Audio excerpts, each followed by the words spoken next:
All right, here we are, crew. Another virtual happy hour of the Florida Rum Society.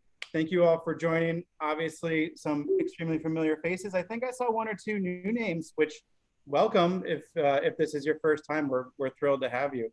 And we are especially excited that to welcome the entire family here from Lugo's. And I know that not everyone, because some of us are in New Zealand, got the little sample pack, but I was extremely excited for my little arrival of my pack. So so those that opted in were able to get that. We're obviously excited and thankful.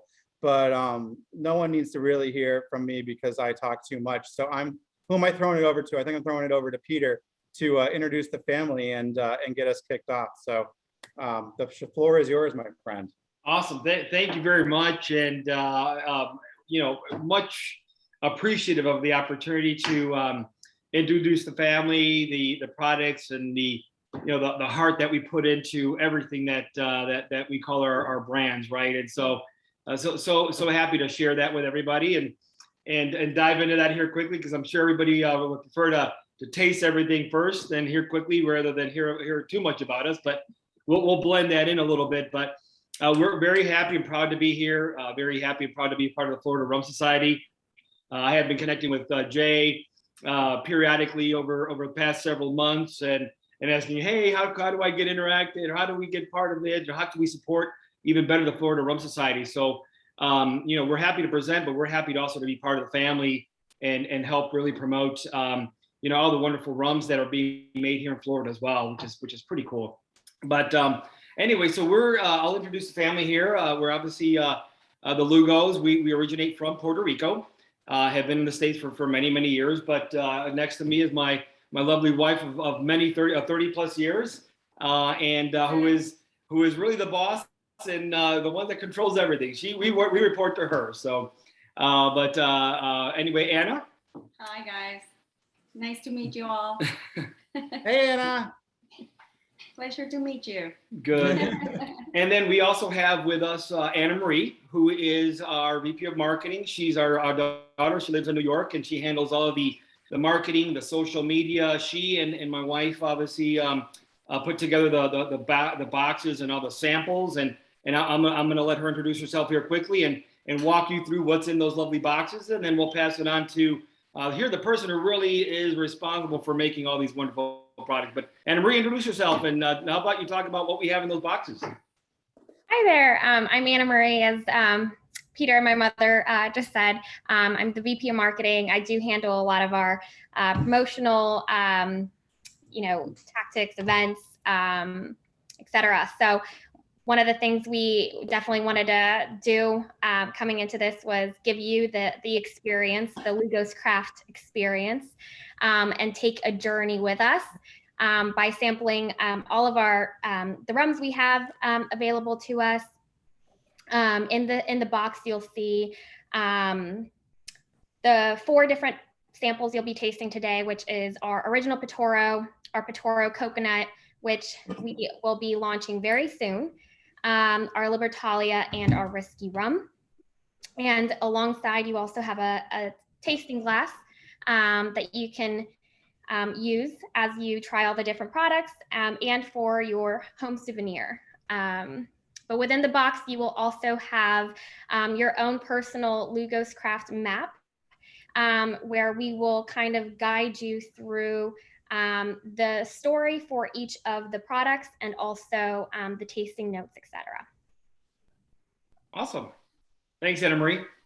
And last but not least, and I leave him last only because he's the person that everybody wants to be his friend, because he's the one that makes all these really wonderful products and does all the different variations and really interacts very, very well with the customers when they come over and visit us at the distillery. But Christian, how about you introduce yourself?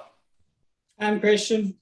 I'm a chemist by trade, but got great inspiration in Kentucky for learning how handcrafted bourbons are really made, and got great inspiration and wanted to bring that kind of industry itself and kind of aging process distillation to rum. And that's exactly what you're going to be tasting today. Awesome. Well, thank you. I mean, I love that it's all the family. We, of course, we as the Florida Rum Society love rums from across the world, but we're excited to dive into a little something that's made in our backyard. So yeah. Fantastic. Awesome. Yeah.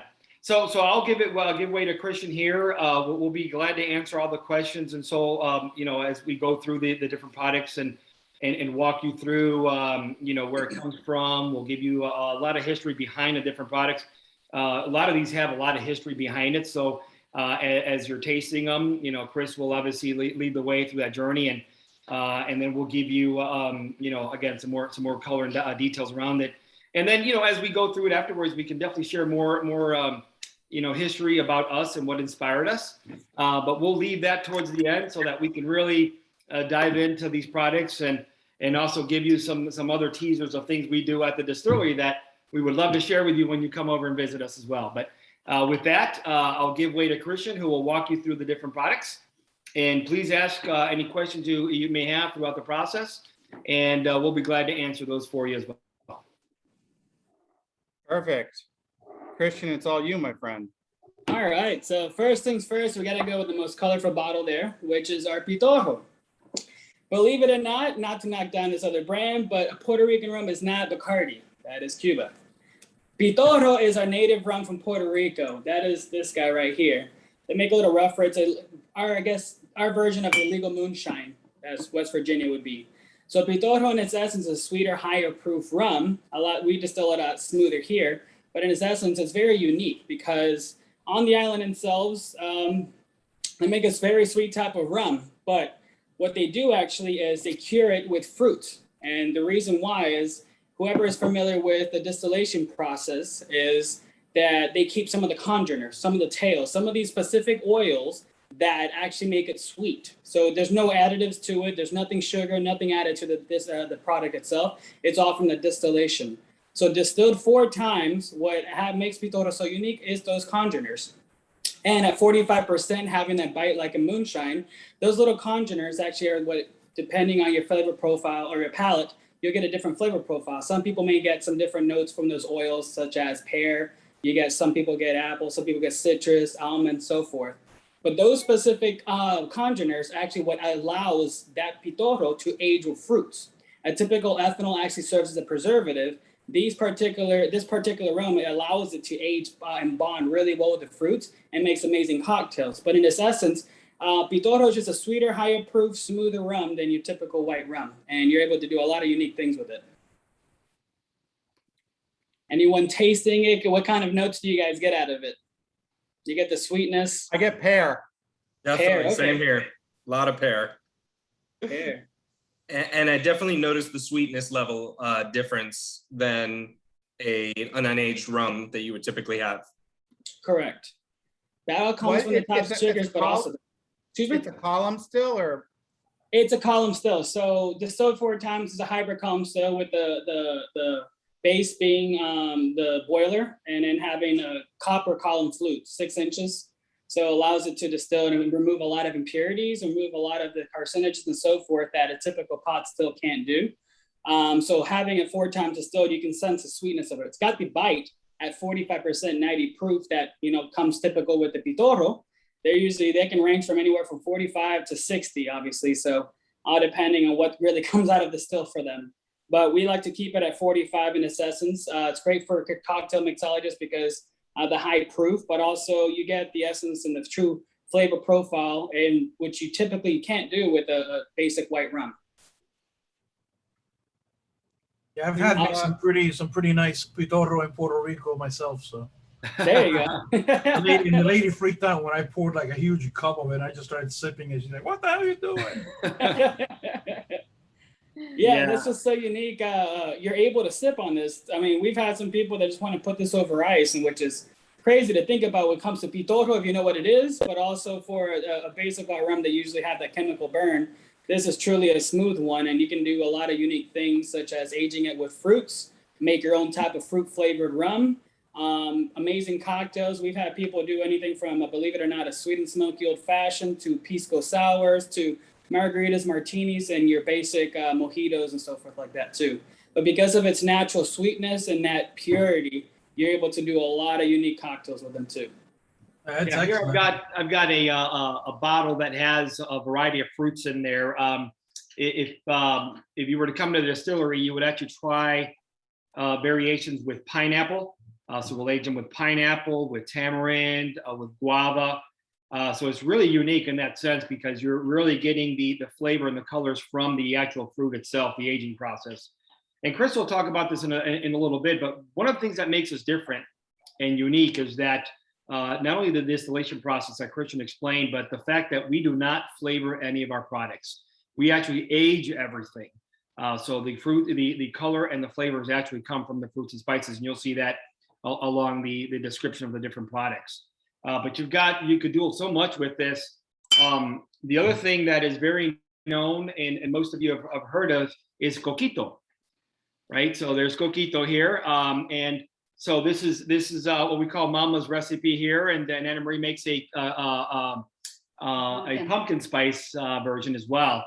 And so in Puerto Rico, when you drink Coquito and you make Coquito, you actually make it with Pitorro, right? In the absence of the Pitorro rum here in the States, obviously you're using Don Q or Bacardi and so forth, and that's kind of what you're making. But to get the flavors that you're tasting now that Christian described, and bonding very well with the coconuts and so forth, and getting the Coquito, it's a different flavor, and it's really, really unique. If you come by the distillery, we'll be glad to share not only the product but also the recipe on how to make Coquito. Oh, we Actually, have to Diana, we I have just to saw your go comment. to the distillery to get the recipe. Well, the recipe is online. Oh, You can perfect. go online. Okay, Yeah, good. the recipe is online. The actual product itself, the taste, is you can try it there. Now, I'll say this with the recipe online: if you follow that to the T, you will get the taste of the Coquito itself. And trust me, I think you will enjoy it. I'll call out John and say I did Coquito for the first time last Christmas, and he gave me his recipe. So now I'm gonna line it up against Mama's recipe there. And see. Oh, Mama's recipe. We've Which had I people like come better. in saying, "Oh, my grandma's recipe." As soon as they try my mom's, they're like, "Sorry, grandma." So Yeah. beware of that. But as well, what makes Yeah. it so unique is the sweetness and the high proof of the Pitoro itself, and that's what makes such a good Coquito. So you can make the same recipe with another rum, and I guarantee you it's going to be quite different. So before I get ahead of yourself, I see someone wearing an ECU shirt, so I have to say purple. Gold. There you go. I went to ECU. That's where I want to be. I studied chemistry, so I had to say that right quick. Well, I'll just say this quickly. All my three kids, our three kids, went to ECU. So my pension, part of my pension's at East Carolina. So. That's funny. Yeah, I think really quick. Sergio. Go ahead, Sergio. You wanted to jump in. Yes. Any other comments, thoughts? Yeah, really, I was pretty intrigued when you said about the thing about infusing it with the guava. How do you go about doing that? Because I love guava, especially pastelito de guayaba. You know, I'm Cuban. Oh yeah. So it's Chris, simple. I'll let you walk through it. When it comes to Pitoro, it's actually easier to age with the typical fruit itself, guava. Being able to just take out the pulp and the inside and put in a bigger jug. Because of the displacement, you'll have to remove quite a bit of the Pitoro itself to be able to age in this bottle. So just get any gallon jug, put the Pitoro in there. And the good thing about it is that you can put as much fruit as you want in there. The more, the fruitier it's going to be, but the quality, the percentage won't go down. So it all depends on your guava taste. Like everybody's a little bit different, but essentially just a pulp in there about 4 to 6 months. There's a myth in Puerto Rico that says you have to age it for a year. And it's honestly, they hide it because of the cops. Typical fruits themselves, depending on the fruit, have a threshold of how much flavor can actually be extracted from the fruit itself. So about 4 to 6 months for typical ones. Coconut, you might want to leave it a little longer. If you're using mature coconut, which is the preferred coconut, that's the one we're going to use for aging our coconut Pitoro. But essentially 4 to 6 months, you should be good in one type of fruit themselves. And if you find that it doesn't taste enough like the specific fruit you want, just add more. Simple as that. Yeah. Now, Wally was at our distillery not too long ago and was able to try the pineapple version, and she's familiar with that as well. So I know she can provide some thoughts on those flavors. As you can see, I don't get tired of it because I keep trying it and trying it. I have my bottles, my tasting. I'm a fan. I'm a fan. That's what's great, and that's being able to the beauty of it. You know, being Lugo's craft, we are a craft, but also to give you the ability to make your own craft. You know, your own type of coquitos that can be different flavors, anything from Nutella, strawberry. We had someone down the street make peanut butter and jelly coquito, so somehow they made it very good. But as well as making a different type of fruit flavor pitorros. You can even do a coffee one as well. And then the different types of cocktails. So the versatility of Pitoro is pretty spread out. So quality stuff. Yeah, Jay, any other questions with regards to the base product? And then we'll move over to the coconut aged version as well. But any other questions? Anything that anybody has that we can answer? I saw that Wally jumped in and said that she gets pineapple from the sip, which is, I got that too. I didn't get the pear, but John texted me that he got pear, so I wanted to steal it from him. It's all the power of suggestion, right? But no more questions. I will say that because my wife loves pumpkin-y things, that I went and saw that your pumpkin spice coquito recipe also is nicely outlined on the website. So I'm going to be working with that. It's a hit when folks come over. Yes. It's made with pumpkin puree and pumpkin spice. So like everything else at a distillery, everything's truly organic. Yeah. Yes. No flavored. Yeah. And then go ahead. Sorry. No, you Sorry, no. I was trying to jump in and ask just a couple of questions. Like, where's your source for the sugar cane? Sugarcane, it's we actually use different types of so like rum itself, it could be a distillation of any sugarcane byproduct.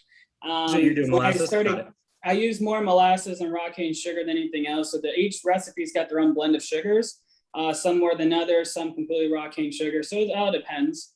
I'd rather have it processed down. It's a lot easier to work with, but also when creating these recipes, I never got the opportunity to work with sugarcane, but now the DeSantis' law forces us to use some sugarcane, or at least something from Florida. So I'll definitely be creating some new products and working with it at the moment. So the sugar cane itself is from Colombia. They process it in Pennsylvania. It's high grade sugar. It's actually made to be in a bakery. These molasses, it's high quality stuff. So when I was working with it in smaller quantities, wanted to keep the flavor profile the same and just bought it in bulk instead of venturing out in different things. So, yeah. And are you experimenting with how long you're fermenting, or do you have kind of a standard with it? Oh, it all depends because I don't control it with cold steam and so forth like that. I kind of just allow it to do its own thing. It ranges from 5 to 7 days, some longer than others. Depending on the variability, depending on the sugar content of the bricks itself during the fermentation, as well as the humidity. Being a micro distillery, having the back door open quite often kind of changes this thing. So it ranges from 5 to 7, but anything from 4 to 10, really. And John, did you have another follow-up question? I'm sorry. No. Good, thank you. There's some discussion in the chat, and I couldn't keep up. But I think it ends with a question, but people are actually talking about Pallar Rum, which calls out that they're in Key West, but they only distill a very small amount in Key West, and they do distill in Lakeland. That's correct, right?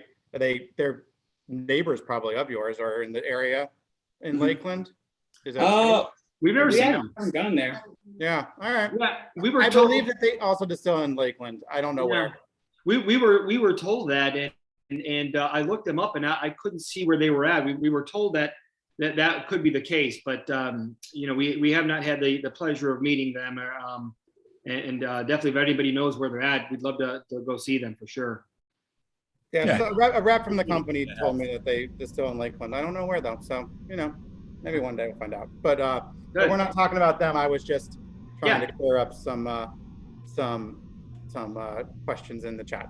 But any other Pitoro? I don't say Spanish words right, but We do have some recipes of Pitorro online as well that you're able to try, but also if you ever create some new cocktails, please tag us and let us join in on the fun of what new things you make. So my sister actually runs the website itself, so you can reach out to her and she'll be glad to help you guys, or work with you guys as well too. We work with some great mixologists to create new things with it. So yeah. So is everybody ready to move on to the coconut aged Pitorro? let's do it. All right, Chris. Perfect. So Pitorro Necessance coming out the still, high proof, we dilute it down, but we start aging it around 50% or so with 100 proof with the coconuts inside. Originally, we started with the young coconuts, but in reality, that doesn't bring a lot of flavor out to it. So we started using the mature coconuts and diluted down with coconut water instead of using diluted water or distilled water. And you can sense the sweetness of it. Some people taste almost like a toasted coconut. That comes from the mature coconut itself. So it's a big comparison or difference from something that's coconut flavored as to something that's truly aged with coconuts in there. So that's been up in there for just about a year actually right now, coming up. And tell us what you think. This is also aged in ethanol tanks. So all the Pitorro is thrown in there with these coconuts. So all the flavor you get from there, you see the little bits of coconut in there as well. When you look at it, all comes from the coconuts themselves. Yeah, you'll actually see some residual from the actual coconut itself. If you shake the glass, you see that, and that's obviously a really true indication that there is no natural flavor whatsoever in there. It's actually the rum itself aging with the coconuts, as Christian mentioned. And this is bottled at 90 proof, so 45% still true to its Pitorro essence. So as Chris mentioned, obviously in Puerto Rico, they do all the different variations of fruits and so forth. So, we definitely wanted to come out with a fruit version, and the most popular one is the coconut. And so, as Chris mentioned, you can taste the coconut there at the very end, and a little coconut explosion. Yeah, I'm almost getting some like berry, or maybe it's pineapple, something that's not coconut that is like. Well, that's still fresh. From the Pitorro. The Pitoro still got the congeners in there, so that's it's the coconut isn't going to overpower. Enhancing, right? The coconut's enhancing a different flavor that I didn't get from the Pitoro by itself. Correct. That's the essence of those fruits themselves. Isn't to exactly make this into coconut flavor Pitoro. It's truly still Pitoro. You still got those congeners in there. Still got those little flavor profile in there. Those little oils. It just bonds really well and blends really well with the fruits, such as coconut. So you're always going to have a little bit of the Pitoro still taste. But then you get that coconut explosion, that coconut aftertaste that really lingers on the tongue. What I like about this and why I think it's successful is exactly for those reasons, which is that so many coconut rums on the market will try to overdo it. They'll smack you in the face with it to make sure, hey, this is a coconut rum. It doesn't do that. It gains on you over time and hits you at the end and on the finish. Mm-hmm. And this is actually something very different from my experience for a coconut rum. And I like it much better. So well done. I agree. It's not like throw just like, right. Even for other coconut rums that say they don't add sugar, it's pure coconut. It's very, very sweet, regardless of what they're doing to it or not. This keeps the balance of, I'm assuming all the rums, because we haven't got to the others yet, but of the Pitoro itself, of not being overly sweet and not being like you need to kick a coconut in the face. Yeah, I like it a lot. Yeah, that was by design. I know Chris was, and he'll talk about this. It was one of the things that he was passionate about, and I'll speak for him here because I know he was, when we first went down that journey, he said, no, if somebody wants to try a coconut rum, then take the rum and just put coconut in it, right? And then you get coconut. But here the intent was really just to make sure that it was aged with it and that it's a rum that has the coconut taste, right, Chris?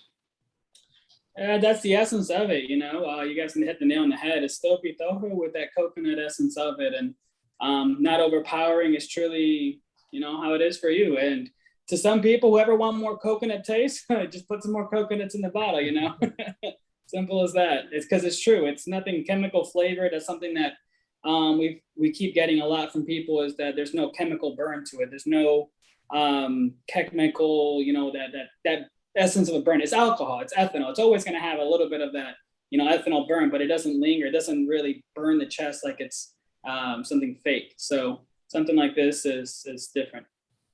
Christian, there was a question that was just shot to me about the ethanol tanks. Tell us more about that. I don't know that I've ever heard about stuff hanging out in ethanol tanks. Are they specific kinds of tanks, or what's the deal there? It's just specific ethanol that's ethanol grade, meaning it's not gonna leak into it's not gonna mix, there's nothing powder, it's not a finish that will actually change the flavor of whatever you put inside there. It's made to hold ethanol, especially something up to 100% ethanol. So in essence, it's just something I just needed a tank that was secured in there. Something like stainless steel is extremely expensive, very difficult to move around. A basic ethanol polyethylene tank allows us to move it around, have a specific spouts for it. It was just more of a logistics thing. But also what I mean by that is when it comes to aging, if you can leave Pitoro there for 100 years, it's still going to be Pitoro when you come out of it. But what you get the flavors out of it is actually the fruits that you put in there. Like Libertaria, it's going to be aged the same way when we get to that, I'll explain. But in essence, it's just a holding tank.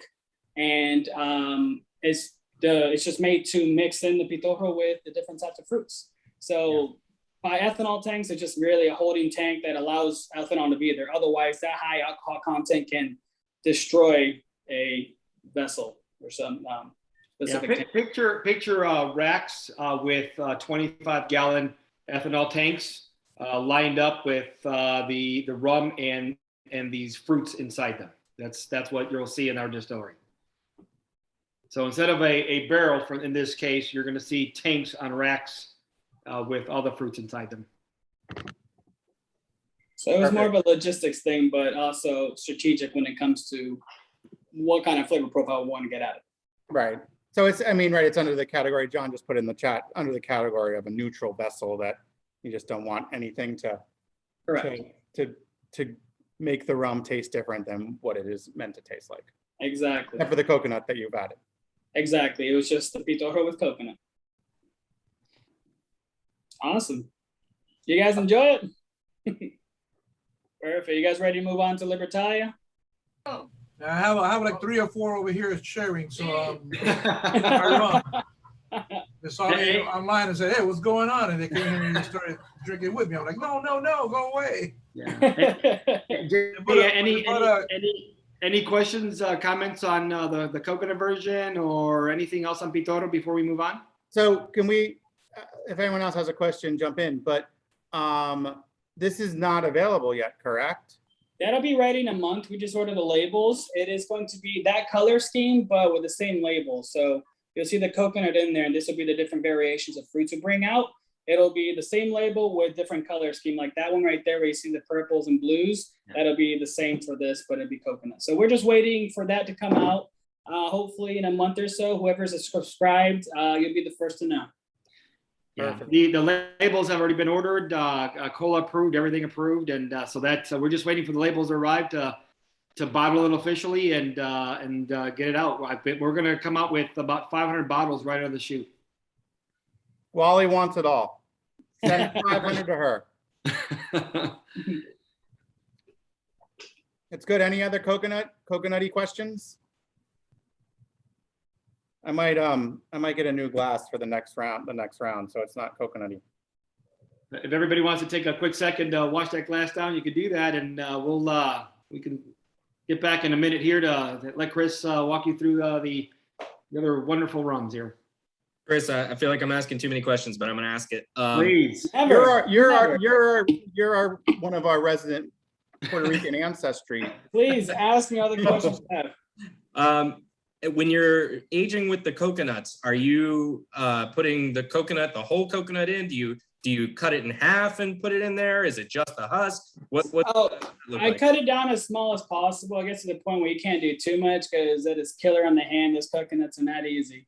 But essentially, you want as much surface area to be aging with the Pitoro as possible. So the bigger chunks you have, the longer it's going to take to age. So the smaller, the better. And so about like 1 inch sizes. Gotcha. How long do you usually have it resting in there for? You get the true essence of it in 4 to 6 months because we had to wait so long to get our colas and so forth. It's been up there for a year, but I can honestly say in the last few months, it really hasn't changed that much. So like I said, there's a threshold for it. So I'm assuming around 4 to 6 months is going to be, but sometimes longer depending because it's truly aged. Every time it's going to age a little different. So some may be 5 months, some may be 7 months, and it's gonna be small batches together. So and I imagine that's difficult because it still presents as an unaged rum in a way. So to have to age and rest in that certain amount of time to pull what you're pulling from it also probably affects the pricing in the back end and all that. So that's, I'm sure, all thoughts that you've all had that is how you're presenting this and doing that on the label and how it's being perceived in the community. All that stuff's got to be a challenge, I would imagine.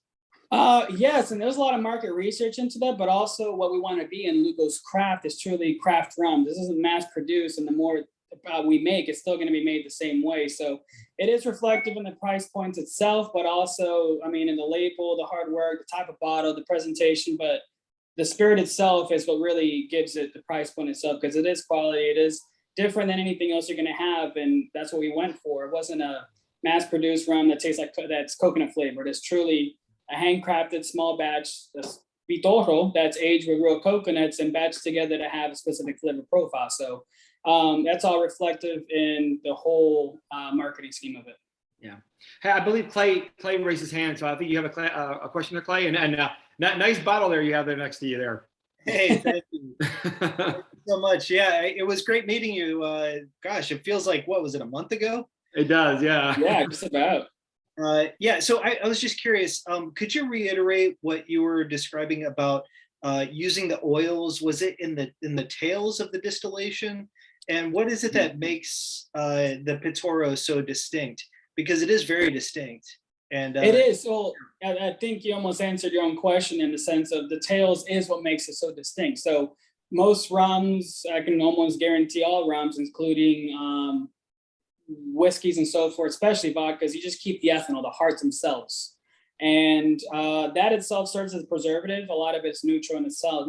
Pitoro, without the congeners, it would be a basic rum. But what makes it so specific is those consumable alcohols. Although the tails themselves, they're all congeners. But you get, once you pass the consumable alcohols, I guess the fusel alcohols. So like when we send this Pitoro to a lab to really understand, what exactly in here, there was more fusel alcohols and consumable alcohols in there. So that Pitoro in Puerto Rico is meant to start a car more than it is to be drunk. So purifying here and actually keeping the specific consumable alcohols that we want, those little oils is actually what breaks down the fruit and is able to bond well with it. And that's why you get something that's aged with coconut. You try to do this with a basic rum, you try to do this with a basic vodka, and it's just going to preserve it. It's sure you'll get drunk off eating the fruits, but it's not going to have that fruit essence to the spirit itself. So those congeners being high proof and the smoothness of it is really what makes Pitoro so unique. So by itself, it's sweet without having to add any sweetness to it. Yeah. Great question, Clay, and sounds like you learned a lot there when you were here. So I think it was a great leading question there. Yeah, very good. Thank you. You're welcome. Good question. All right. Any further questions, or ready to move on to Libertaria? Let's do it. All right, let's do it. All right, Chris, talk about our wonderful product. Libertaria is a little bit. Libertaria is a little pride and joy of mine. It was a little accident / experiment / just to see what the heck happens with it. And but we really come out as a truly essence, the first type of sipping style spiced rum. So most spiced rums are natural flavored, artificially flavored. There's syrup and mixed with it, which is fine in itself. But coming from Kentucky, coming from bourbon country, you want a very sipping, you want to be able to enjoy the spirit itself. And having been able to enjoy the spirit itself is what makes an amazing cocktail as well, I believe. So this Libertaria was just almost trying to make a type of Pitoro, but in essence, just made a sipping style spiced rum. So distilled 4 times, coming from raw cane sugar and blackstrap molasses. When you distill it, it comes out as a very caramel nutty taste, which some people can really get that nutty taste out of it. Put it in ethanol tanks, just like Pitoro with coconuts, and you age it with real fruits and spices. Now, can't really give away all that's in there. It's a little kernel secret, but You know, you do obviously get the cinnamon up front. It's all organic, all hand cut. Everything is aged with real fruits and spices. Small batch together, 42.5%. It really comes out as a sipping style spice rum with a block of ice, or it makes an amazing old fashioned, but it's very unique in its sense. Also, you can tell the difference between something that's naturally flavored. You really don't get those aromas out of a specific spirit. You can truly get that out of here, and especially when it tastes, it just builds upon itself.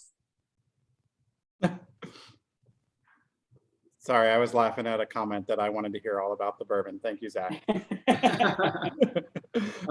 come through on the next one here, but I know. Well, I give demerits for when anyone uses the B word in the Florida Rum Society. So choose your words carefully. You know what I feel like this tastes like? If you made a hot buttered rum and then took out all the other stuff except for the rum, right? You like then, yes, thank you, Travis. You like filtered out the mix that you put in and you add hot water to it, right? And just had the liquid that was left over again back to just rum. That's what this tastes like to me. Speaking of which, this would make a hell of a hot buttered rum. Oh, I'm going to make one with it once it gets cold in 6 months. No, wait, 4 months for the day. For the one day it's cold in Florida, I'm going to make one. What else? So yes, I think it's good. And eggnog, David just said eggnog too. I'm sure, or you can make a coquito with it as well. Yeah.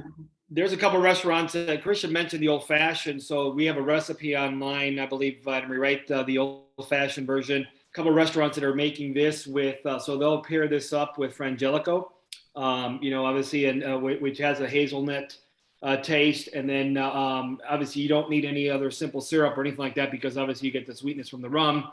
You add some black walnut bitters to it as well. And it is just an amazing rum from that perspective. We have a person that will constantly text us and go to a 5-star liquor and usually wipe out Sam's stash when he has it there, and he's sending us pictures of his old fashioned on a Friday night or Saturday night. So it's really, really good with an old fashioned.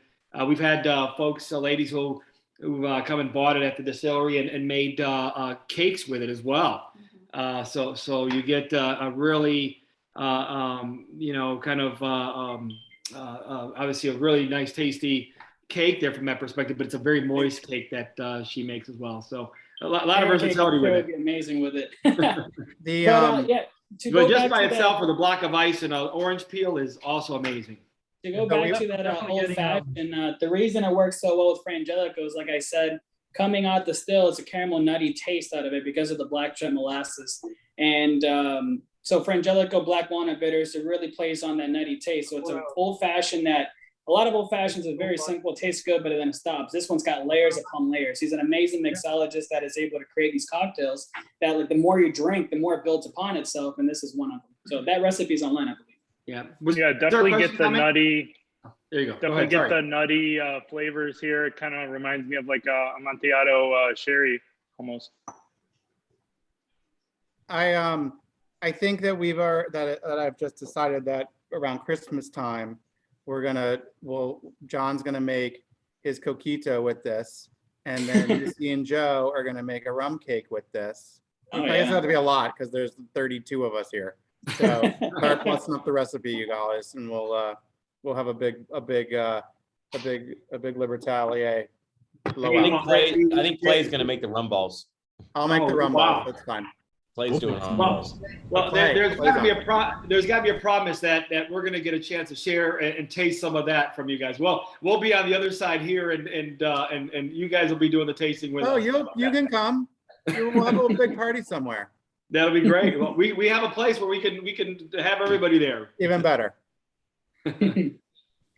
Any other tasting notes? Any other questions on Libertaria? I do have a sneak peek that I'll tell you guys about that. Wiley knows about. It'll be coming out in Christmas time. Where can we buy this stuff locally? So on our website, my sister put a list of all the restaurants and liquor stores that actually carry our products, and you can see that we also ship nationwide as well. We have a liquor store that actually ships for us. Oh, nice.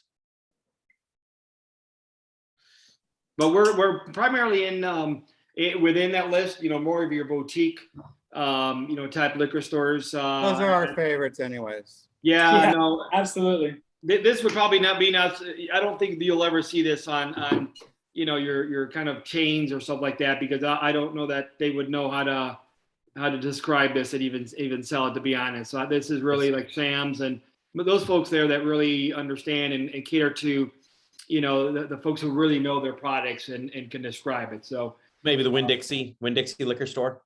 I have to wait about a month or so for the coconut porta.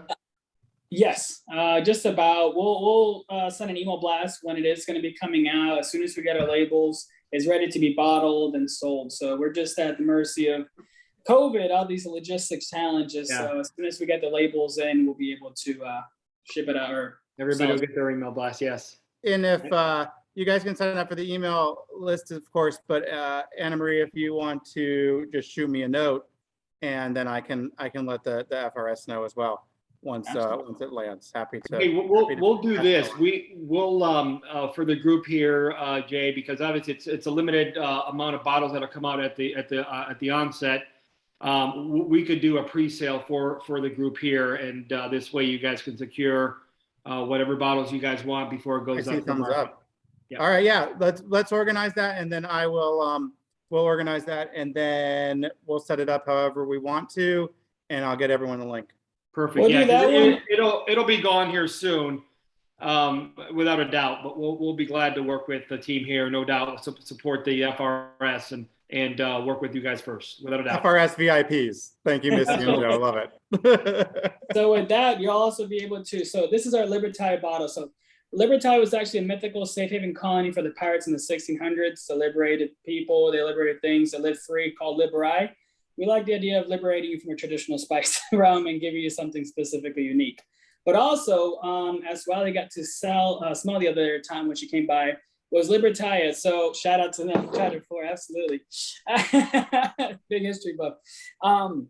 So as you know, when you age things properly, not everything actually ages the same. So aging some Libertaria over the winter this past, November through March or so, Libertaria, they specific couple of tanks didn't really come out as Libertaria we want it to be. And I'm like, oh, we're not throwing this away. So working with the Cooperage in Kentucky, they helped create a small batch sweet type of oak or charred barrel that we threw Libertaria in there. So we're gonna have an oak aged Libertaria that's actually like a sweet and spicy type of rum that I promise you it's Libertaria with that oakiness coming through that is gonna be very unique too. So that is gonna be a limited release special edition coming out in December. So you guys will be able to pre-sell that one too first, because that'll just be that one barrel, and hopefully as we expand, we'll be able to create more. But in the meantime, it's just that one barrel. So. Yeah, because one of the things that I was super surprised with Libertalia is that it doesn't see any oak at all. And when I tasted it before going to the distillery, I was like, this has to see oak for sure. I wonder how much, because it doesn't say anything on the bottle. And all of a sudden, when I see the way he was doing it, I'm like, wait, you don't put this in oak at all? And he's like, no, we don't. And I'm like, whoa, you get like some amazing flavors without having any, without it touching a barrel whatsoever. So right, and there. That's so unique. And so having all those like flavor profile already exploding in your mouth, imagine that into that sweet oak barrel working with, and you'll get something truly special. But Libertaria on its own is something completely unique because of the distillation, the sugar, and the aging process. Perfect. Jay, any other questions on the chat group with regards to Libertalia specifically? I just keep staring at John's nerdy comment of Uncharted 4. Exactly where I learned it from. Then I did more history. Got it. Anybody else? Jim, Matt, Cindy, Kyle, any questions, comments, thoughts, perspectives? Oh man, calling people out. I like it. No, that's good. I love to get everybody's perspective. Hey, when did you guys start distilling? So when you start, go ahead, Chris. Yeah. No, I heard two questions. Oh yeah, sorry. First one was, when are you gonna start distilling? And then we'll let Matt and Cindy, they had a comment too. We'll let them go after that. Oh, We started distilling July of last year. So officially, we started our first production, first few months of hand sanitizer for the public. So we devoted that much time for them, and then officially or end of June, July is when we officially started this coming off the still. Yeah, Wow. I'll add to that yeah, that's we were able to get our full DSP license maybe about a month or two faster than normal, and it's still a 6 to 9 month process. Because we obviously had the commitment to make hand sanitizers and support the community. I'll say this: we've got 20,000 bottles worth, and we still have some left, but we've donated almost 95% of every hand sanitizer bottle that we made. We sold very little. We donated 90 to 95% of all the bottles that we made. So we were very proud of that as a family. Having been moved around a lot and really being involved with communities. And it was one lifelong lesson for me and my family is to give back and give make sure our communities are stronger. So, we worked with Mayor Munch there, the first, emergency responders, nursing homes. And so that for us was just an amazing experience to be able to do that. So we're very proud of that, and very proud of my family for really supporting that journey. So, Mike, Or What was the other question? Matt?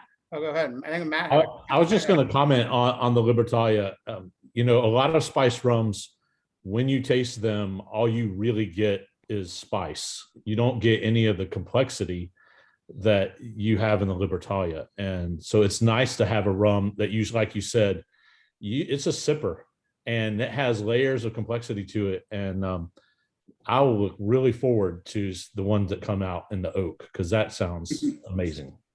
That's Yeah, I usually a appreciate good thing, because you probably don't want to taste those rums.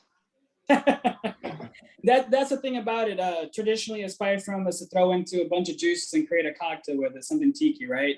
So creating something that you truly want to sip. Now imagine creating a tiki product with that, and it's going to be that much better. Not to knock off anything else, it's just really speaking to the uniqueness of it. And because of it's truly organic with the real fruits and spices, no artificial flavors, colorings, nothing is added to it besides the fruits and spices, you're able to get those layers and that uniqueness of it. Plus the 4 times distilled, it already has the smoothness in there. So you get that spice obviously from the beginning, but you don't get that chemical burn you're typically used to. It's really smooth at the end of it. There was a question in the chat from Mark, I think, asking if you guys will ever be bottling your coquitos to sell as products. I actually just saw that and I was going to respond to that. We are actually in development of the labels for our upcoming pumpkin spice and original coquito. So if you follow us on our social media channels, you will know exactly when we're launching. But right now, behind closed doors, we are in development. Will it be for this holiday season? Yes. Yes, that's the expectation. Yes. The thing about it is that it has to be refrigerated, so it's going to be a distillery exclusive product unless you see us at a fair or something that we'll be able to sell at. Well, the Mark who asked that his family was coming to town, so he was going to go, but come visit us. We'll come visit. We'll figure it out. We'll if people need it. Hey guys, were you guys ever involved in the production of Pitoro in Puerto Rico? No. No, those places over there is pretty clandestine. They're in the mountains, and you need to know somebody that knows somebody that knows somebody that knows somebody to be able to go up there and trust you to see that production. So it's a family recipe, but it was a lot of tinkering around and just trying different things to really get the product that we want out of it. So it was more of an idea. Yeah. Okay. Now, John Gula, John, have you ever had Pitoro in Puerto Rico? I have not. I've actually never been. My family keeps telling me I need to go, and I've never been to Puerto Rico. So this is the best I've ever had so far in terms of Pitoro, but I haven't had all that much so far. So I'm really enjoying it though, and I can't wait to get over there and experience part of it. You know, this speaks to me like in a way, like as a second cousin of Pallar Rum from Haiti, right? Which is also really a moonshine rum. right? And like, I think that basic, not, I don't mean that disparaging way, but the first that we tasted, the Pitoro, I think has that raw essence of like a moonshine rum, which is just absolutely like alluring and fascinating. I've never had it before. And you can bet next time I go to Puerto Rico, I'll be like trying to track it down. Yeah. But, With warning, with caution. no, I got it. You know, I've got a Coke bottle back here with a bottle of plum palinka that I brought home from Romania with me. So I'm, you know, everyone says it can make you go blind. Vision is overrated, Travis. Huh? Yeah. Vision is overrated. You'll be fine. Well, eat a lot of carrots. Eat a lot of carrots. You'll be fine. As long as the taste is still there, it's all yeah, matters. if you ever go down there and do that, Travis, just let me know. We will give you the hookup because we know where to find it. My grandfather at one time was actually a moonshiner himself up in the Juntas Mountains and so forth. That I know that. It's all in the family a little bit. But if you ever go down there, let us know. We'll get you the hookup. For sure, I appreciate that. But I think you guys have brought an amazing thing to market here. Like, I'm pretty blown away by this. I think it's exciting. Like, I love a lot of, and I think this is a lot more approachable than Claron, honestly. But I don't tell the Perry godmother. I love Claron. I mean, to me, it's just like quixotic almost. Like, I just can't get enough of it. And but I think that this is in that kind of zone. Like, it's got that. I mean, it doesn't have. It's not funky or anything like that. But it's just enough. It's just a notch enough off of regular rum to be something really special and unique and exciting. And man, congratulations! This is a standout. Thank you. Thank you. Appreciate that. I did see a question of like higher proof Pitoros in Puerto Rico, and yes, there can be, but that's the thing about it. The heads, hearts, and tails, they include everything in there, which is why it's so rough. And too much methanol can blind you. That's not enough that you can distill to actually blind someone in the distillation process. But every Pitoro is never going to be the same because all the quality is different, the way it's aged is different, everything is different, and that higher percentage really comes through, not the fruit so much. Hey, and just to give you a perspective as well, there is a call it a legal commercialized version of Pitoro that's made on the island. You'll probably see that maybe at some point in time. The island is very funny when it comes to rules and regulation, and that distillery unfortunately is not able to make that Pitoro version at the 45%. 90 proof, which is what really Pitoro is made at, and you'll see it's at 17% alcohol, 32% proof, Chris, or 32 proof, 34 proof. So you'll see a version out there. So if you ever do, you'll know you'll know the difference. But unfortunately, they're just not able to make it at the higher proof. That sounds gross. Yeah. It is very gross. It's just so you know, if you see it, you're gonna go, "Oh, is this the same thing?" It's not. So, I want to jump off of Travis's comment because I was thinking the same thing, and I was gonna use Clarin or even like cachaça as it's a rum for sure, and I guess it's a cane spirit for sure. You know it by tasting it, but it has its almost, which is what makes rum so great, right? Agricole is the same way. There's so many subcategories of rum that it all just gets bundled as rum, mostly because no one really understands rum like the 33 of us do. But I think that it has its own like little niche, and I'm very excited that A, we got to dive into it, and B, I might try my own coquitos, but I'm excited that you're making your own. But I think that having this specific type of cane spirit to be able to do those specific things is just great that we have this opportunity, and it's in our backyard. So I appreciate that. Yeah, and the taste is not done yet.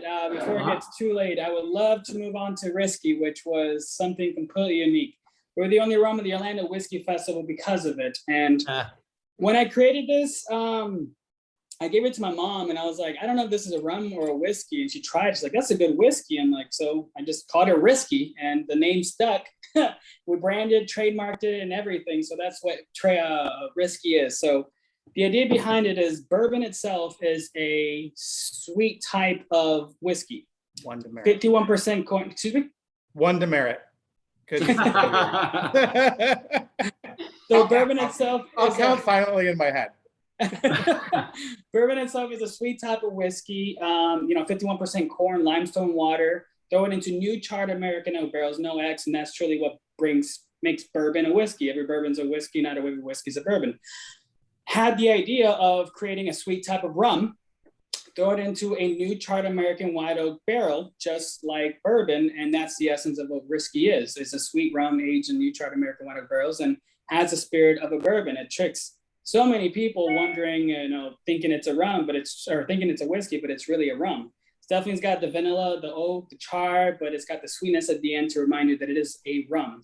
Age up to a year in a specific rum cask, working with a cooperage in Kentucky that, because of the way they cure for 24 months, a more expensive type of barrel, but when aging it, you get the flavor profile a lot quicker than you would have to age for years. Being in high climate weather, you're not able to do as much with it.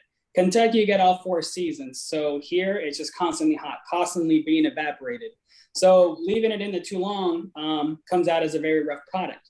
Thing is that Risky, coming from a raw cane sugar blend, distilled 4 times, comes out at about 94%, so 188 proof, around there. So high 90s or low 90s to high 80s. Coming out as a sweet buttery taste. So even at that high alcohol percentage, it's got a very smooth taste. So what you would need to do in an aging process for barrels, it's already done in the distillation process because of the high quality sugars, specific yeast, and the distillation process. So throw it into a very unique type of barrel, char number 3, because I like those notes. When you char a barrel, I don't know how much many people know this, you bring out different types of sugars. So the different types of chars and toast brings out different flavor profiles. This one being at char number 3, single barrel, 94 proof, 47%. It really comes out of the essence of a whiskey, but also reminds you that it's rum. It really plays on that line of a rum that tastes like a whiskey, and it really confuses people. By itself, it's amazing. Risky Coke, Risky Old Fashions. It's a very unique product. The cast strength will be coming out eventually. That was a top hit at the Orlando Whiskey Festival because at 104 proof, it's got the heat, but still got the very smoothness. Something at 47% really shouldn't be as smooth as it really is, especially being aged only a year. So bringing out the flavor profiles that it does is because of being able to do what we're doing out there. So something unique. I missed it. Is the distillate itself the Pitoro, or no, it's a different distillate? Different. So each Pitoro, Libertarian, Risky all have a completely different sugar blend, a different type of yeast, different type of way that it distill it, and obviously different type of aging process. So 3 completely different products. Got it. Off distill and aging. Yeah. What do you guys think so far? My A lot bottle of thumbs one's up. empty. I'll let people use the W or B word if they need to use it. Oh wow. Okay. We got I Adrian over here. Adrian, I think Adrian, yours says gone, right? Yeah, this It one's had a good. hole in it. He It needs needs another this size. sample. Adrian says empty there. I'm glad I'm you a enjoyed fan. it. This one is my favorite by far. So I have friends who are in the B world who I have introduced them to rums, especially cask rums, that they now would rather drink sometimes the rum. This one they will definitely enjoy for sure. Appreciate that. This is on shelves already, yeah? Yes. Correct. Yes, it's out in stores, and the first barrel is almost gone and selling. So whoever wants them, it's going to be quick. So each barrel is a little individually unique. The second one, you have a lot of vanilla oaks. The third is little raw, spicier. So if you like rye type of W words, then that barrel will probably be better for you. So yes, this is from the first barrel. Yeah. So completely unique to the next, and something unique you'll eventually get to as barrel aging. When you come to the distillery, you learn so much more about it, especially there. But this comes out as a liquid gold color, but believe it or not, where you age it in the warehouse itself creates a new product. So the barrels that I have right now in the first, if they're aged, 10 feet up in 2 years, is a different product. One of these barrels I had on the right side of the warehouse itself for a few weeks, I don't know why. And when I opened it up in there, it was like a dark amber color, tasting like bourbon. So I'm going to leave that for a few years and be something completely different that's going to be unique coming out as well. So being craft, are able to do that. But yeah, risky in itself is a little different than you're used to when it comes to aged rums, I would say. But a lot of it has to be, or it's because of everything I've explained, from the sugars to especially the new type of barrel, working with that cooperage and getting that flavor profile out of it. In such a quick time, the distillation process is the main part of it. Are you gonna plan to normalize the product or have it unique per barrel? So the barrel itself, because of where it's aged in distillation, because it isn't aged for that many years, it's pretty simple to keep the same flavor profile. But being single barrel is a product, it's a type of concept that really only comes from the bee industry. And you're doing great, Christian. You're doing great. Keep it up. I want to get those demerits back. So it's keeping the essence of single barrel. We want to keep it a little bit unique each time, and that's what keeps people coming back. It's that little barrel isn't always going to be the same. That bottle isn't always going to be the same, and it's always going to have little unique characteristics to it. And that's something unique, I feel like, to the rum industry in itself. We want nothing mass produced, but truly craft. And we won't be using the same barrels again. Each time will be a new barrel.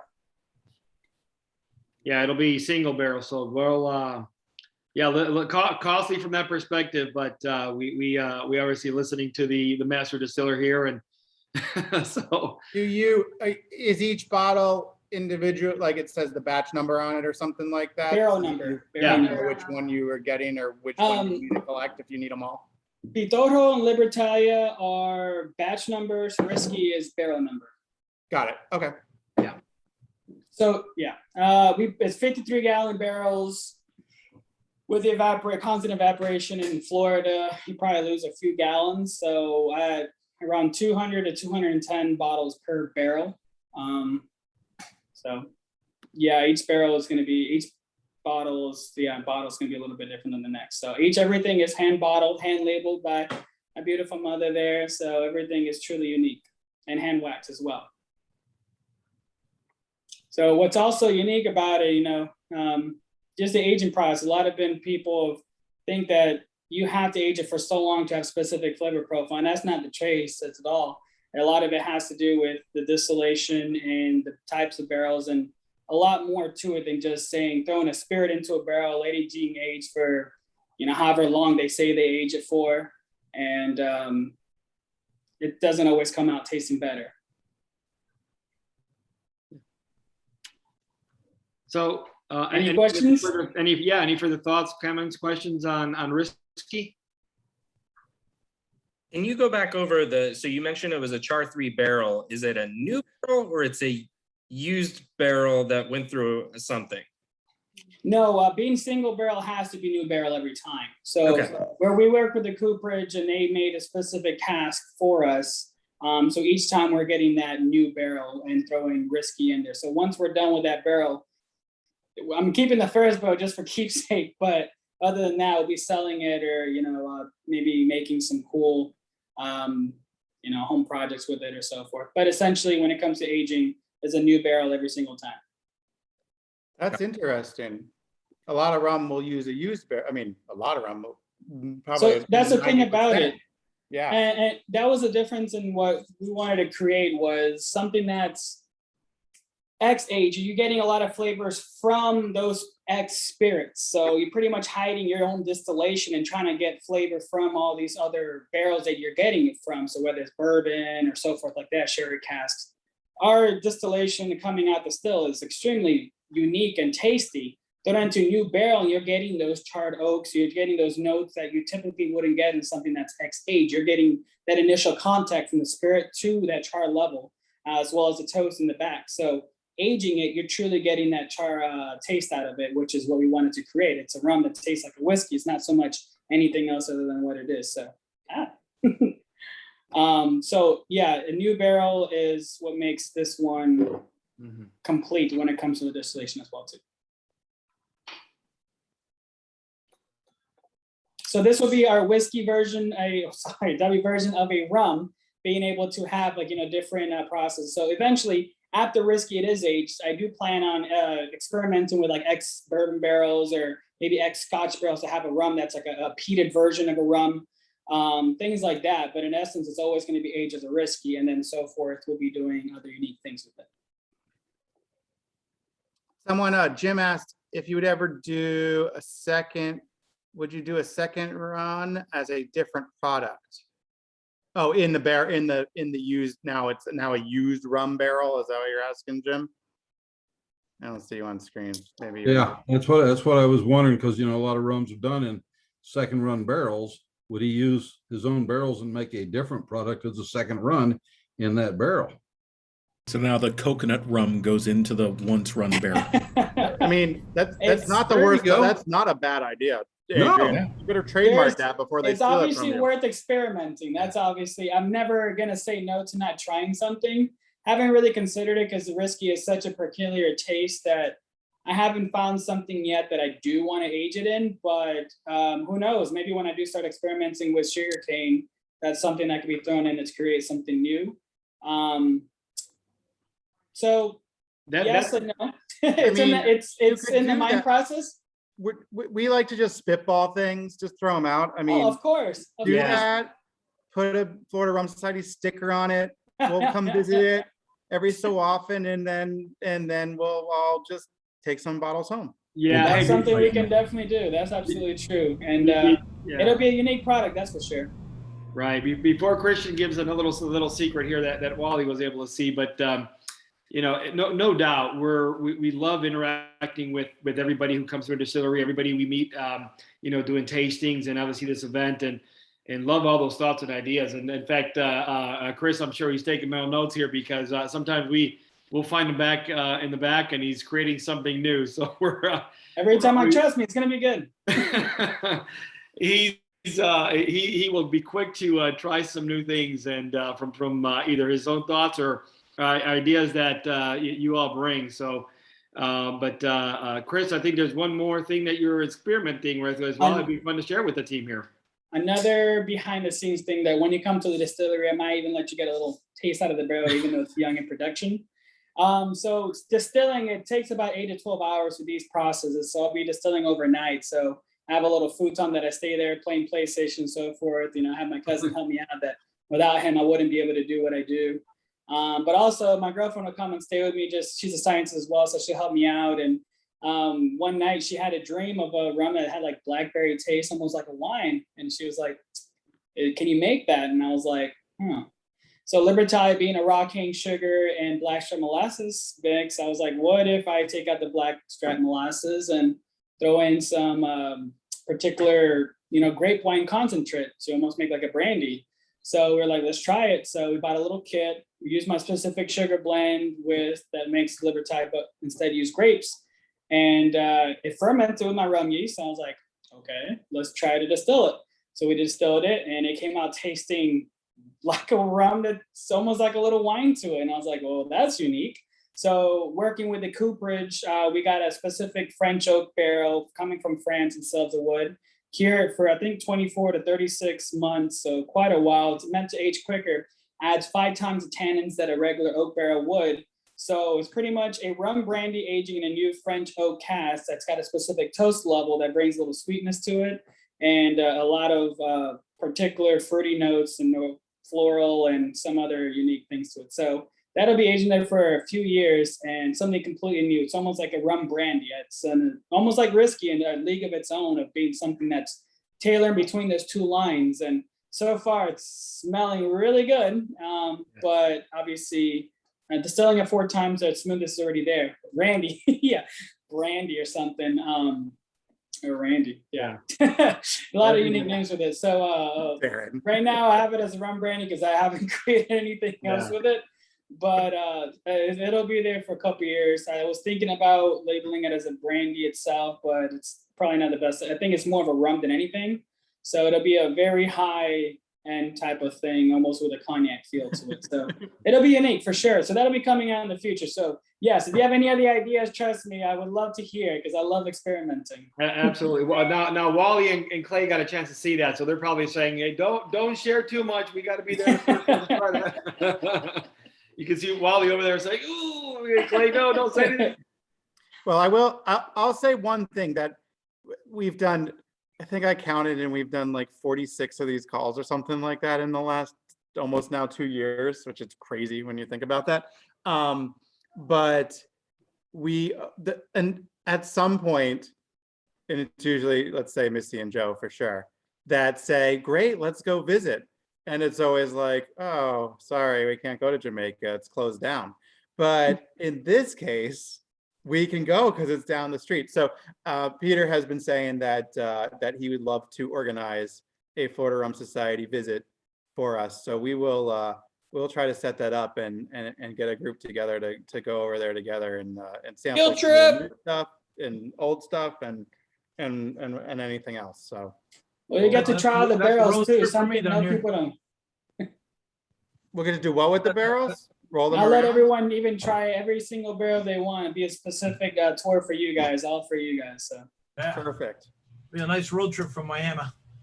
oh yeah, I was just there like yesterday. delivering these pieces. We'll make sure if we get the visit, we'll make sure to feed everybody so that you can have an enjoyable experience. We'll close it down and it'll be for the Florida Rum Society. So we did that with Wally and team and Clay, and they've been through that experience. So love to have everybody there, and I think you'll find it to be a very unique,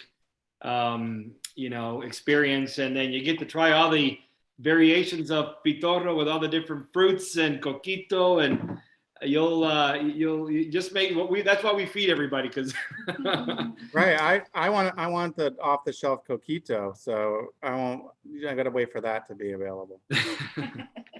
Yeah, so you were talking about making that fresh and keeping it chilled. Have you thought about formulating shelf stable? Excuse me? Sorry, I missed. Shelf stable Coquito. Is that possible? You're the chemist. That it means putting in preservatives and kind of just changing the essence of what it is. Instead of being its coconut cream as and the freshness of it, it'll definitely be damaged having preservatives there, xanthan gum. There's specific things you have to add to it, FDA regulations, and that's why it's so challenging to create something, because then it's not really Coquito anymore. You see some of those Coquitos in the shelves themselves, and there's nothing going to be compared to this specific recipe, because it's all coconut milk, coconut condensed milk, things like that. That's keep it in the fridge, it can last a long time. Outside of it, not so much. So it's on the I'll translate it for everyone. It's like lime juice. It's got to be from a fresh lime. You can't buy bottled stuff. It doesn't work. It's you can't really change the chemicals part of it, and some people can create that flavor profile of it, which is what they do with anything flavored, but it still doesn't have the essence of what it is. And we want to stay true to ourselves, true to our craft, Lugo's craft for that reason. And so in that essence, we gave you the opportunity to make it, but if you don't want to make it, come visit us, we'll make it for you. But well, thanks to the government itself, we're allowed to sell fairs now. So maybe you can see us at a fair near you, and potentially we'll have Coquito there. So. That Chris stated it there as well. And we, and that's why, Anna was so gracious to put it on the website. So if you can't come to the distillery to do that, you get the Pitoro, and you can now make the exact same recipe she's making. So you could do that at home as well. And that was our intent, was, hey, give you the opportunity to make something that is home and crafted there, and not have to buy something that's flavored afterwards. So I was gonna say, every time I make Coquito, it does not last. So I don't think you have to worry about being shelf stable, man. I mean, if it's 24 hours and still there, I did something wrong. Sergio, do you have a hole? Do you have a hole in the bottle? Hole in the bottle, no hole in the bottle, baby. There's a hole in my stomach. That's for sure. Good question with Missy and Joe. Yeah, we do. We didn't get a chance to show you guys, but Travis was asking about Pitoro from Puerto Rico. So I just wanted to show you guys. Ah. Plural from Puerto Rico. And what's interesting about it, so our friends brought this for us. We hadn't tasted it in a while. It actually tastes a lot like the Libertalia. It's like apple and cinnamon and caramel. So it's got some spice, not just fruit. Tastes like a caramel apple empanada almost. It's really good and it's really thick. Yeah, I mean, you can see it's not see-through at all. It's got That's it. So character to it. yeah, and Pitoro in Puerto Rico, like I said, they contain all those oils in there, so that's why it's so dense and it changes obviously the viscosity of it and so forth. So yeah, that's the difference between the Pitoro over there. They keep everything, and it's just for shots, where Libertaria or Pitoro and stuff like that is truly aged, but it's made to be mixed or sipped on rather than just taking shots. So that's the biggest difference in that. So. And they also That's use really beautiful. fake flavors in it. Like, for example, for the coconut, sometimes when you buy it, it's really white. They use cream of coconut in it. So that's why it tastes so sweet. And it has some pieces of coconut, but actually it's not out of a coconut. It's because they use coconut cream. So it depends how they make it. You know, they make one with pistachio, but it's not actually pistachio. It's the flavor of pistachio what they use. So everybody has their variants and different ways to make it. But what we make is because we make it with the real fruit, and that's what makes it so unique. Love it. I don't think there's any telling what's in here. There's no label. Yeah, good luck. The bottle's super good. So you don't know what Maybe one of you should try it at a time so that you can take the other to the hospital. I guarantee you there's a rat in that bottle. It's one of those things that you really don't want to know, girl. Yeah, gotcha. I got a better idea. Our friends brought it, and I looked at it. I'm like, oh, thank you. Yeah. I got a better idea. I want to try that, little guys. sample.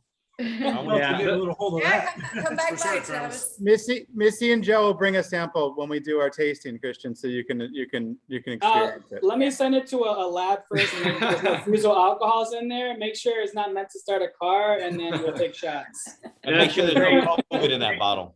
I grew up on that, so I'm still okay. But yes, I'm sure I got some loose screws somewhere because of it. Hey, Peter, you're a true Boricua.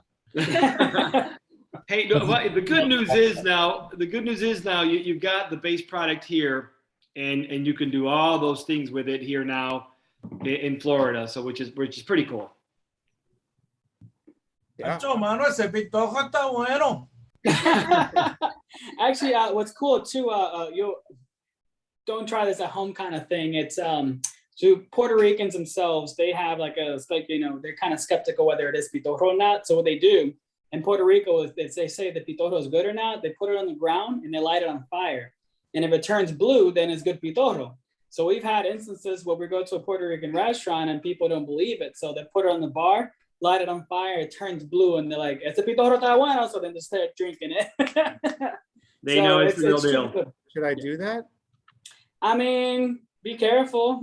Don't do it, Jay. Don't do it. I'm doing it. On a wooden bar indoors, Jay.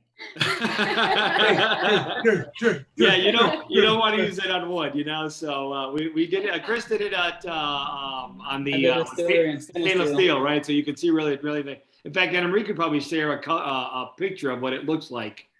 Maybe we can send an email of what the picture looks like, so everybody will know what color it has to look like. So Yeah, I actually have footage of it, so I can send it your way, and you can share it. Jay, turn off your video before State Farm checks in. Nice. So, any other questions? We'd love to see you guys come to the distillery. You'll get even more information that you'll ever want to know about making rum. And you get to try a lot of different products and everything. So it's pretty unique. And obviously my mama's Coquito, you get to try. Yeah. Turn blue. There you go. So we had a really cool picture of it, like with our background in the distillery with Lugo's craft down in the wood, and it'll be a cool picture coming out. Yeah. So 3 different products with some variations. It tailors to different tastes and what people like and different things you can do with it. And that was our vision that really Christian drove, right? to really have 3 different brands, 3 different opportunities to be able to engage with so many people. And as Christian mentioned as well, we love hosting people at the distillery. We give you a really good tour. We walk you through everything. You'll learn a lot about the rum, how it's made, all the different sugars. Christian will walk you through all the variations of sugars, which is pretty fun. And but definitely would love to see everybody there. But more importantly, we love the opportunity to have engaged with everybody here, and would love to do this again as we continue to experiment with some more products. As long as you guys keep feeding Chris, we'll have more opportunities to share some more things.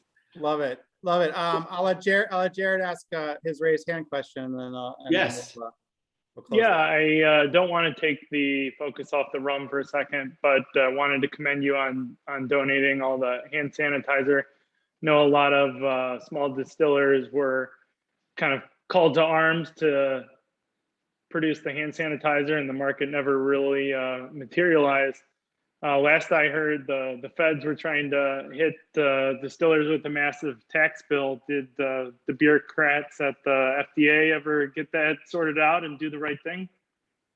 They did. They did, and unfortunately, they've been it's been favorable to the craft distillers. So we've been protected from that perspective in terms of how we're being taxed, even for our base products and so forth.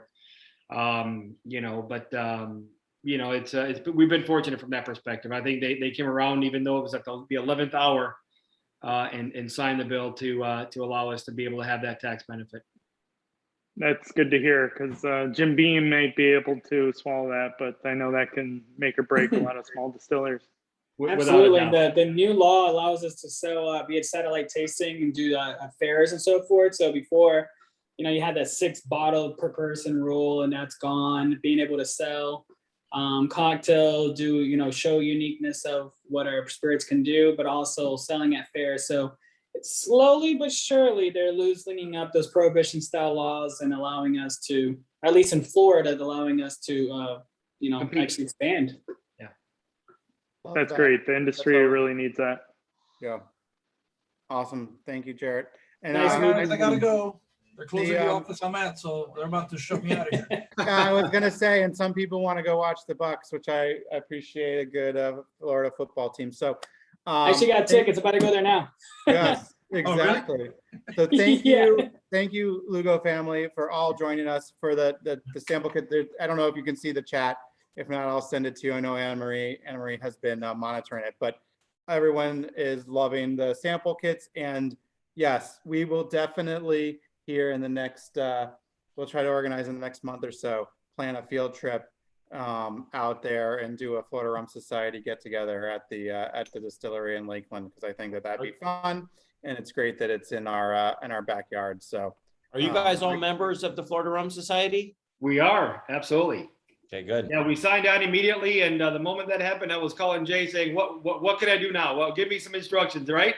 I would say, "What can I do? How can I help?" And I was really more focused as what can I do to help grow this, right? So more than just telling our product. So we're obviously very appreciative. So I think that this is the start of a beautiful relationship. Not to use a corny line, but I think that it is. So awesome. Thank you. I appreciate you laughing at that, Travis. So perfect. Thank you, everyone. Have a great night. Have a great weekend. And we got a few follow-ups when the coconut comes out, or the pre-sale. We'll do something for that, and we'll definitely plan a visit. So thank you. We're honored. We're honored. Thank you so much. Thank you so much for the opportunity. I need the coconut. Thank you, guys. Thank you, guys. All right. Have a good evening and continue to stay safe. Bye-bye. Cheers. Cheers.